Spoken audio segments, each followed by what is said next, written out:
સુરત શહેરના મહેન્દ્રપુરા વિસ્તારમાં રિક્ષામાં પેસેન્જરને બેસાડી તેમને આગળ પાછળ કરી નજર ચૂકવી ખિસ્સામાંથી પૈસા કાઢી લેતા આરોપીઓને મુદ્દામાલ સાથે પકડી પાડતી મહેન્દ્રપુરા પોલીસની સર્વેલન્સની ટીમ. મહેન્દ્રપુરા પોલીસના સબ ઇન્સ્પેક્ટર યુ.જે. જોશીના માર્ગદર્શન હેઠળ સર્વેલન્સના પોલીસ સબ ઇન્સ્પેક્ટર એ.જે. વડજાના અને તેના સ્ટાફના માણસો પેટ્રોલિંગમાં હતા. તે દરમિયાન ખાનગી બાતમીના આધારે રિક્ષામાં પૈસાની ચોરી કરતી ગેંગના 2 આરોપીઓને પકડી પાડીને પ્રશંસનીય કામગીરી મહેન્દ્રપુરા પોલીસે કરેલ છે.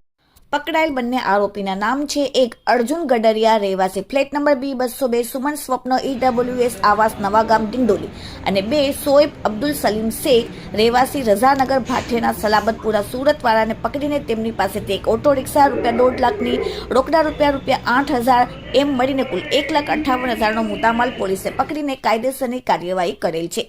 Bureau report, daily India TV.